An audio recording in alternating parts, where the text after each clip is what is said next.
Welcome everybody to our second Instagram TV series from the Concrete Matter headquarters. This is going to be a topic about varsity. We've themed it the quarterback to school episode. I would like to briefly talk about the history of varsity and where the name comes from. And then I'll show you a few pieces, and I might even get a bit of help showing those pieces. I'd like to start out. Varsity for the European public might relate to the rowing competition you see amongst universities. But we're talking about a different varsity in the sense that it's about the North American high school, university, college related competitions. It could even be chess, it could be sailing, it could be rowing, but it all started out with the Harvard University using their baseball team in 1865 and adorning the athletes with the big H, like a letterman they were called, because the guys would wear a wool knit sweater like this. And similar to this, there will be a big H on their sweater, basically showing off their status as the athletes representing the university. That was 1865. There's amazing photographs of that. 10 years later, the Harvard football team also did it. And then from the 1900s onwards, it became sort of popular for university colleges, high schools to show their athletics team and put them in a varsity jacket, a letterman jacket. And it became a bit of fashion almost. We have a few cool examples of just the letterman patches. Here, this is an athlete's foot, so this is running, track and field. This is probably the band. Then there's a football here, a basketball, a huge S, super nicely done in a Chanel weave. It's like a bathrobe or a bath towel type weave. Very old, probably 1940s, early 50s A. And here a nice baseball patch as well. Yeah, so from the 1950s onwards, it became almost fashion, and that's what happened when the guys would also give their varsity jackets to girls, to basically, show that that the girls belonged either to their college but also to them. So it became sort of a status thing, and the girls would wear it and actually really wear it really well. And if a relationship would go south, sometimes varsity jackets would be shredded as a statement of a broken up relationship. It's a nice little side theme, but because from the 50s onwards until now, basically varsity jackets have not lost their popularity. We know them as baseball jackets or bomber jackets, but I guess varsity jackets is the best term to talk about them all. We have a selection that goes from the 1940s up to recent ones. I would now like to ask Bruna to join me to show off some of the varsity jackets that we have. This is like a typical one, right? Big letterman patch. The funny thing is it might be the only one we ever had with a golfing bag and golfing clubs in there. Leather sleeves, wool body. Of course, like the state champs, stuff that they've won. You can see your hair is a little bit behind it, but what's there? Yeah, it's still the golfing. It's fascinating. Probably the only golfing varsity jacket that we ever had. Get another one, maybe this one. Because, as I said, the girls played an important role in the sports in general, and we know them from the cheerleading.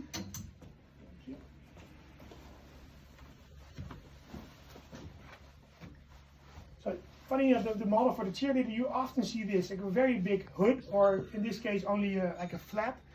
Sometimes it's a split hood that you can put over. Nice chain stitch embroidered cheerleader, and sometimes even on the inside. No, but this one. And I think even the little sort of sub patch in the letterman badge showed what's going on here. It's like a horn. You see it here as well. So it's probably also like a cheerleader type jacket. Cool combo. A full wool jacket. They use wool a lot, often combined with real leather sleeves. The older ones have silk linings. And for this one, which I would like to show it to you as well. Special one? It's our oldest and it's our most special one. You first want to wear it the same like that. It's an early 1950s varsity jacket. It doesn't necessarily represent a school or a team. I did some research on it and I'm not sure, but it's a complete wool body, chain stitch, a lot of like decoration. Hypie or Hippie was his name. But if you look on the back side, it's the Eagles, okay, not a high school. And I think this patch actually represents a fire department. For some reason, it really reminds me of it. But okay, so now you have the black on orange version, but they really went crazy with this one and did a reverse option, which you see quite often. but it's amazing. So it's completely silk. Yeah, are you okay? Yeah. It's completely silk, and they took the effort to copy to copy the big eagle chain stitching that was on the black side. They put it on the orange side, but this time with a negative, like the other way around from the black side. You know, even the way the pockets, the trim on the pockets, it's copied from the other side. An amazing piece. And why would they take such energy and such time and use these valuable materials to make this? We don't know, but it's amazing. It tells a real story. If you know anything about the Eagles, and the jacket was made in New Jersey, but I couldn't really find anything else. If you know a hypie or hippie that might have worn this, let us know.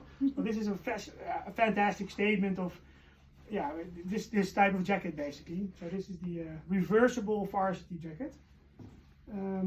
Which one else shall we show? This one?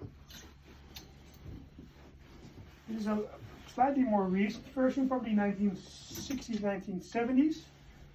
But in a nice turquoise combo, and a bit more light. And this is American football. You see the big football on the leather patch. And funnily enough, often the American football Farsi jackets are straight type jackets. Like, for example, this one as well.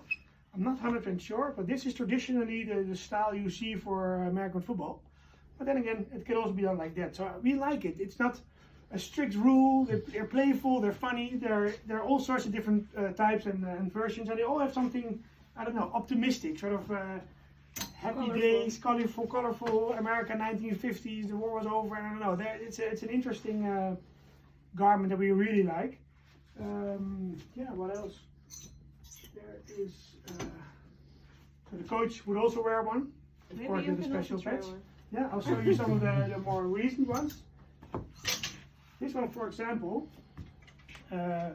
coincidentally I have the same sweater, but it's a Japanese brand called Tenderloin. Super heavy, nice thick burgundy quality wool body, black leather sleeves.